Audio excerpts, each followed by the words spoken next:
Nah,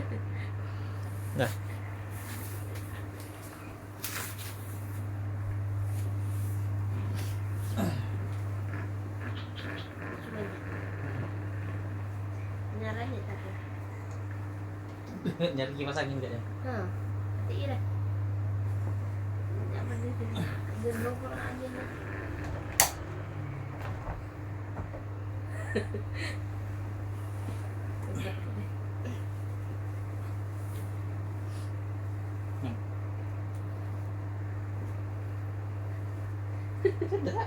Nabi Ayub. Pada suatu hari, para malaikat berkumpul di tempatnya yang mulia. Mereka itu membicarakan makhluk-makhluk ciptaan Tuhan. Akhirnya, pembicaraan mereka sampailah kepada makhluk Allah jenis manusia. Sejak Adam dan Hawa diturunkan ke bumi, manusia sudah berkembang biak dengan pesatnya. Mereka menjelajahi bumi yang luas. Mereka kemudian terdiri dari bermacam-macam bangsa dengan bahasa sendiri-sendiri pula. Kehidupan manusia di bumi mengalami pasang surut. Tatkala Nabi Adam masih hidup, bumi adalah tempat manusia yang paling baik. Manusia menjalankan tugasnya sesuai dengan kehendak Allah untuk menjadi pemimpin dan pemelihara bumi. Akan tetapi, setelah Adam wafat, manusia mulai membuat kerusakan di bumi. Iblis yang menaruh dendam sejak dari masa kehidupan di surga dulu memperdaya cucu Adam. Nabi Idris dan Nabi Nuh yang diutus Allah kepada manusia tidak mereka pedulikan. Manusia ingkar durhaka kepada Allah, Tuhan pencipta alam semesta. Untuk menjaga kelestarian bumi, Tuhan lalu menurunkan azabnya, menenggelamkan bumi di lautan air. Hanya beberapa puluh orang manusia yang selamat. Mereka berada di atas kapal Nabi Nuh bersama sepasang segala jenis binatang. Setelah air surut, permukaan bumi kembali dihuni oleh manusia dan segala jenis binatang. Mereka turun dari kapal Nabi Nuh itu, mengembangkan jenisnya di bumi yang terbentang luas. Peristiwa banjir itu adalah azab Tuhan yang paling besar. Sejak itu, azab Tuhan tidak meliputi seluruh bumi lagi, tapi datang kepada suatu suku atau bangsa. Jika bangsa itu menolak ajakan Nabi yang diutus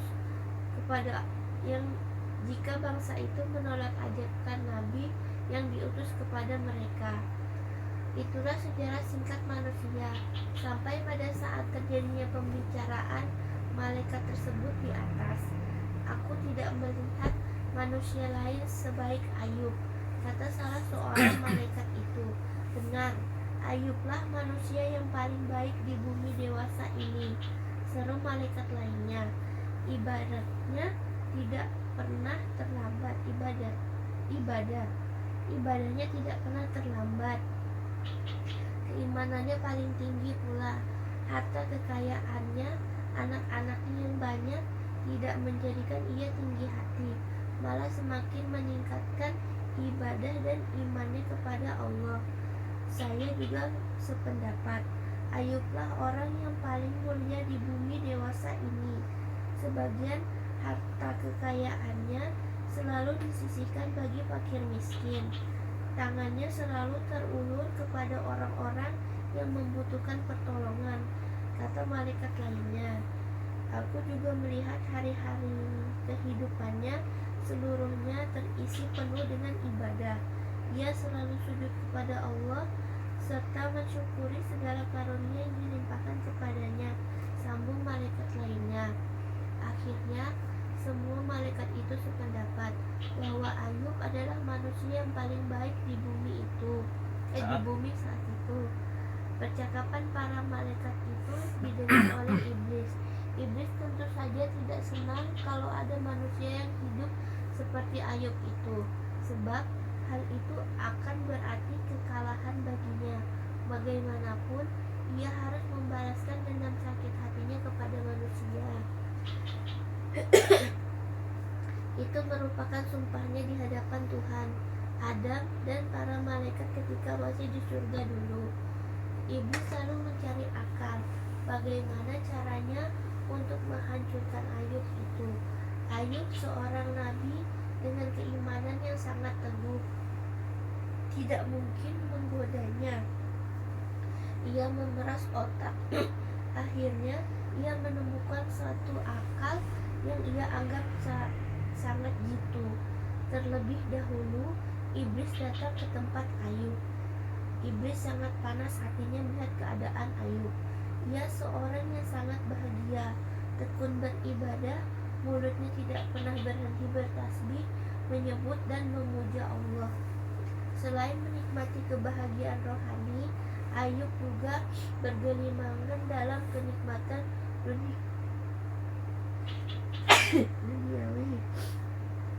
Hartanya melimpah-limpah, gedungnya berpuluh-puluh, kebunnya luas, penuh dengan buah-buahan, ternaknya ribuan, merumput di padang hijau miliknya sendiri. Keluarganya besar, hidup rukun sesamanya.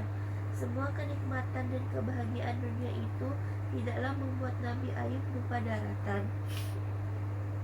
Sungguh pun ia kaya raya, ia tidak silau oleh harta. Iblis berusaha dengan segala cara untuk memperdaya Ayub, tapi segala tipu dayanya tidak mempan. Iblis geram dan sangat kecewa. Apa yang dikatakan oleh para malaikat itu memang benar, tapi tidak apa. Ia sudah punya rencana jitu. Rencananya pasti akan berhasil. Iblis dengan akal busuknya lalu datang menghadap di hadirat Allah. Ya Tuhan, hamba-Mu yang bernama Ayub itu sesungguhnya tidaklah menyembah Engkau. Itu dilakukannya semata-mata karena hartanya. Ia memuji, bertasbih, menyebut nama-Mu itu tidaklah dari hatinya yang ikhlas, melainkan karena ia takut harta kekayaannya Kau cabut. Ia ingin anak-anaknya terus bertambah, ternaknya berlipat ganda, para pelayan dan pekerjanya tetap setia padanya. Bahkan ia menginginkan agar jumlah kekayaannya itu terus berlipat ganda. Ayub itu hanyalah menyembah harta, bukan menyembah Engkau. Andai kata ia terkena musibah dan kehilangan hartanya, niscaya ia tidak akan menyembah-Mu lagi, kata iblis itu. Ayub adalah seorang hamba-Ku yang soleh dan ikhlas. Ibadatnya suci dari pengaruh harta dunia, suci dari sifat-sifat loba dan tamak, sabda Allah. Ya Tuhan, saya sudah saksikan sendiri kehidupan Ayub itu. Saya tidak berbohong. Kalau hartanya lenyap, ia pasti tidak akan menyembah-Mu. Karena itu, izinkanlah saya untuk melenyapkan hartanya itu, kata iblis lagi mendesak. Setelah mendengar hasutan iblis itu, Allah ingin menjadikan Ayub sebagai contoh bagi manusia kelak, sebagai teladan dalam hal keimanan dan kesabaran. Tuhan memberikan izin kepada iblis untuk melenyapkan kekayaan Ayub itu, untuk menguji keteguhan iman Ayub dan agar menjadi teladan bagi manusia. Aku izinkan engkau memusnahkan harta Ayub itu, firman Allah kepada iblis. Kumpulkanlah semua pembantumu dan kawan-kawanmu. Iblis bukan main senangnya. Lalu dikumpulkannyalah para pembantunya. Kepada mereka, iblis itu memberitahukan bahwa Tuhan telah mengizinkan mereka untuk menghancurkan semua kekayaan Ayub. Kalau Ayub sudah melarat, tentu ibadat sih? Ibadat dan keimanannya akan lenyap pula, kata iblis sambil tertawa puas. Ia yakin sekali akan berhasil membuat Ayub murtad, ingkar kepada Allah. Iblis dengan semua pengikutnya pun menghancurkan kekayaan Ayub dengan segala cara. Mereka merusak, memporak-porandakan, mematikan, karena itulah kesenangan mereka. Mula-mula ternak Ayub mati bergelimpangan tanpa sebab yang jelas. Ternak yang berjumlah ribuan itu mati satu demi satu. Dalam tempo beberapa hari saja, semua ternak Ayub sudah mati, jadi bangkai tidak tersisa barang seekor pun. Semua biri-biri, kambing, unta, sapi hilang lenyap. Kejadian itu menggemparkan. Orang-orang ramai membicarakan nasib malang yang menimpa Ayub. Ada yang mengatakan bahwa ia sedang dicoba keimanannya. Orang-orang ngeri melihat kejadian itu, tapi Ayub tidak. Apapun yang terjadi, semua kehendak Tuhan. Seperti biasa, ia tetap tekun beribadah. Belum semua bangkai ternak Ayub disingkirkan, datang lagi musibah lain. Kebun-kebunnya yang penuh buah-buahan tiba-tiba menjadi kering meranggas. Dalam beberapa hari saja, semua kebun dan ladang Ayub mati kekeringan. Buah-buahnya berjatuhan dan membusuk. Daun-daunnya layu dan rontok. Akhirnya tak satu pohon pun di kebun milik Ayub yang hidup. Ayub tabah menghadapi segala cobaan itu. Dengan datangnya musibah beruntun itu, Ayub malah yakin bahwa ia sedang dicoba Tuhan. Karena itu ibadahnya semakin ditingkatkannya. Menghadapi cobaan Tuhan itu, Ayub sadar bahwa ia harus hati-hati terhadap godaan iblis. Ayub pun bersiap-siap terhadap cobaan lain yang mungkin akan datang lebih hebat lagi. Benar saja, musibah lain menyusul pula. Gedung-gedung milik Ayub runtuh pula satu persatu. Hanya tinggal rumah tempat tinggalnya bersama anak istrinya yang selamat. Semua musibah itu adalah perbuatan iblis. Pohon-pohon itu mereka racuni, kambing, biri-biri, dan unta mereka cekik. Gedung-gedung itu mereka robohkan. Iblis dan pengikutnya yang ribuan jumlahnya merusak segala-galanya. Akan tetapi, karena berbadan halus, tak ada seorang manusia pun yang dapat melihat mereka. Ayub tetap tenang. Ya, iblis badannya halus banyak, jadi tidak melihat. Sedang apa itu? Ayub tetap tenang. Ia bersyukur bahwa anak-anak dan rumah tinggalnya masih selamat. Kepada siapa saja yang datang mengunjunginya, Ayub tetap ramah. Tidak terlihat sedikit pun tanda penderitaan batin pada wajahnya. Seolah harta kekayaan yang telah hilang itu tidak berarti apa-apa baginya. Melihat tingkah laku Ayub itu, iblis kecewa. Tadinya ia mengharapkan Ayub akan menangis melolong-lolong, marah serta menyesali Tuhan karena hartanya tidak dilindunginya. Tapi ternyata harapan iblis itu hanyalah harapan kosong belaka. Tapi ia tidak putus asa. Iblis lalu menyaruh kepada seorang tua bijaksana. Ia datang menemui Ayub. Alangkah hebatnya musibah yang menimpa dirimu ini, Ayub. Kau yang begitu taat menyembah Tuhanmu ternyata dapat menjadi orang melarat dalam tempo yang sangat singkat. Rupanya Tuhanmu yang kau sembah itu sedikit pun tidak menolongmu. Kasihan benar kau Ayub. Percuma saja kau rajin beribadah, sia-sia saja kau menyembahnya, kata iblis itu. Iblis itu datang dalam wujud seorang laki-laki tua bijaksana.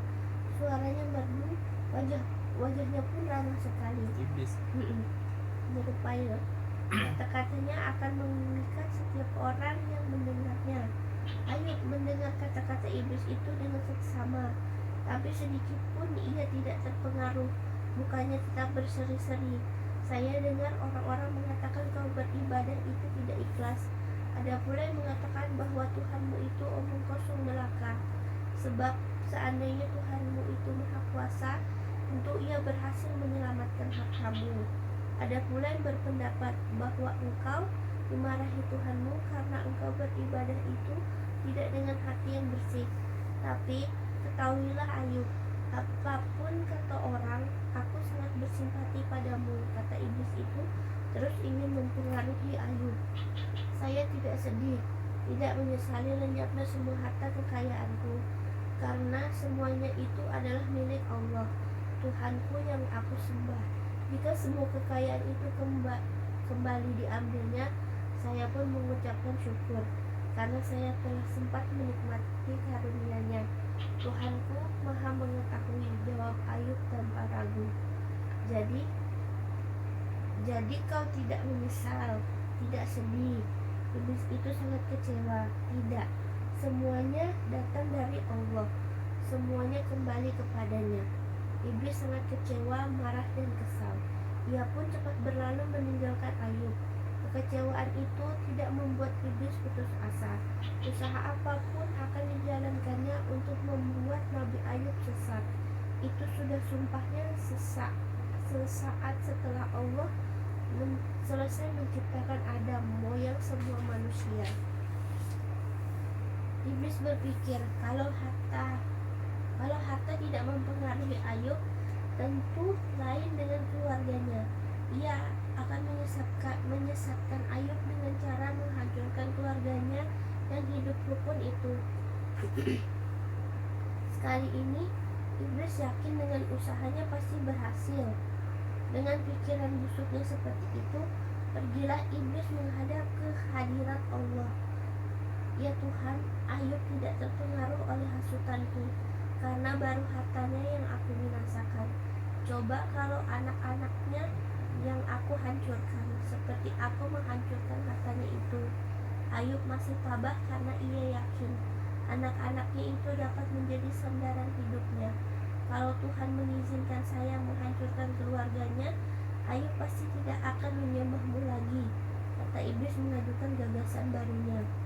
Allah lalu bersabda, aku izinkan engkau menguji kemampuanmu kepada hambaku Ayub dengan caramu yang lain. Namun ketahuilah iblis, engkau tidak akan berhasil menggoyahkan iman Ayub, apalagi untuk membuatnya berpaling daripadaku. Iblis serta para pembantu dan pengikutnya pun lalu turun ke bumi. Mereka segera mendapatkan rumah penampungan anak-anak Ayub. Karena musibah yang menimpa dirinya, gedung-gedungnya sudah musnah. Ayub lalu menempatkan anak-anaknya pada suatu gedung. Ia sendiri mendiami sebuah bangunan lain. Ayub bermaksud memberikan perlindungan pada anak-anaknya. Iblis dengan pasukannya yang ribuan jumlahnya merobohkan gedung itu. Kejadiannya begitu tiba-tiba sehingga anak-anak Ayub yang ada di dalam gedung itu tidak sempat menyelamatkan diri. Mereka semuanya mati tertimbun reruntuhan gedung itu. Iblis puas. Sekarang ia yakin Ayub akan dapat dihasutnya. Bukankah Ayub sangat mencintai anak-anaknya? Adakah yang lebih berat selain ditinggal mati oleh orang yang paling dicintai? Iblis datang ke rumah Ayub. Kali ini ia menyaruh sebagai kenalan Ayub. Hai Ayub, alangkah malangnya nasibmu ini. Semua hartamu sudah ludas. Sekarang anak-anakmu pula yang binasa. Gedung penampungan mereka runtuh oleh gempa tadi malam. Tak seorang pun di antara anak-anakmu itu yang selamat.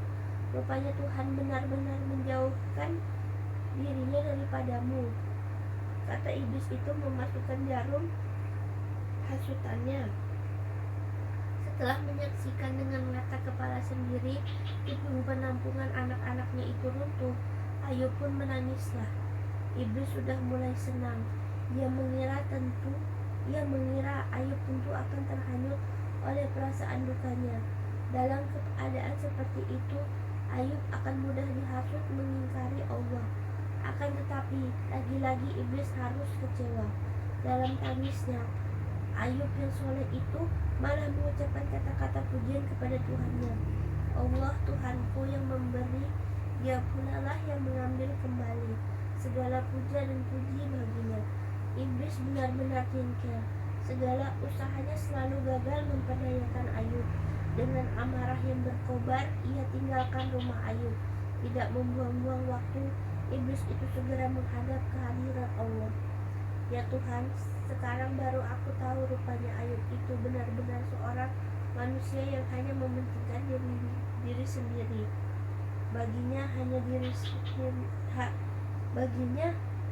dirinya sendirilah yang penting. Tak ada apapun dicintainya selain dirinya sendiri. Tidak harta, tidak pula anak-anaknya. Karena itulah ia tetap tidak peduli. Tuhan, izinkanlah aku mencobanya sekali lagi. Kalau badannya kutaburi bibit penyakit, niscaya ia akan mengingkari engkau, kata iblis. Kata iblis dengan suara yang ramah. Akan tetapi hatinya penuh dengan api yang dendam. Allah telah menetapkan bahwa Ayublah teladan bagi manusia sepanjang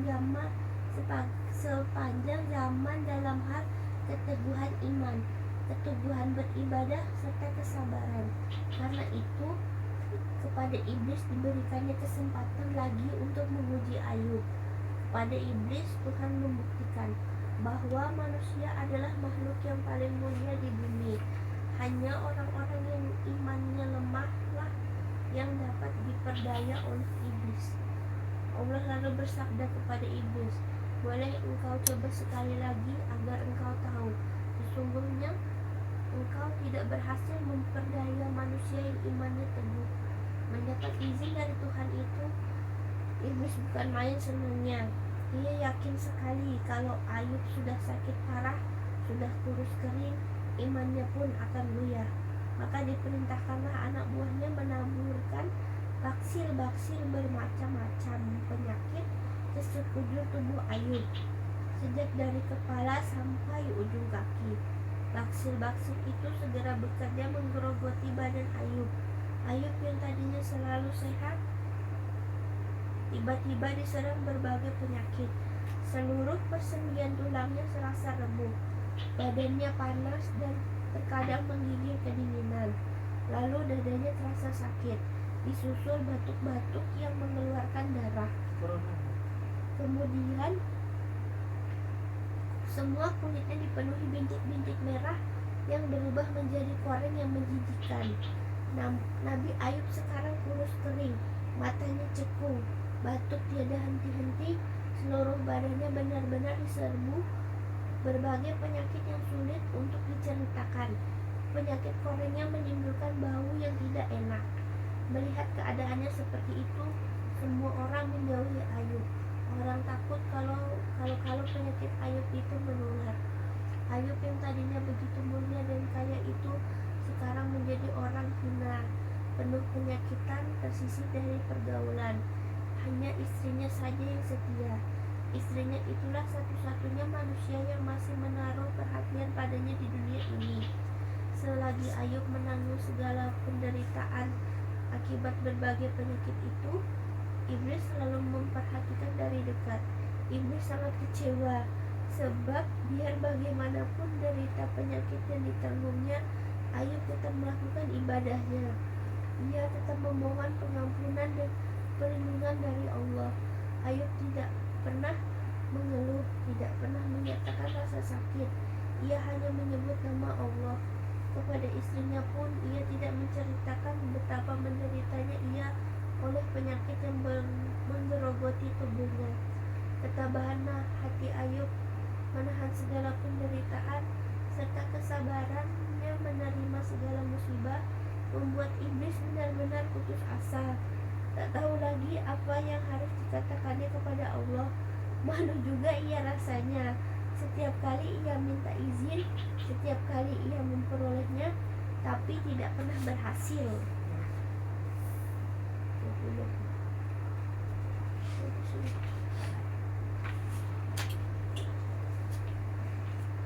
Tiga kali sedikit lah ya, bisa mesti sedikit lagi. Ada yang mau baca jadi anu gak? Kerap ngantuk tuh. Yang mana gitu? Lucu.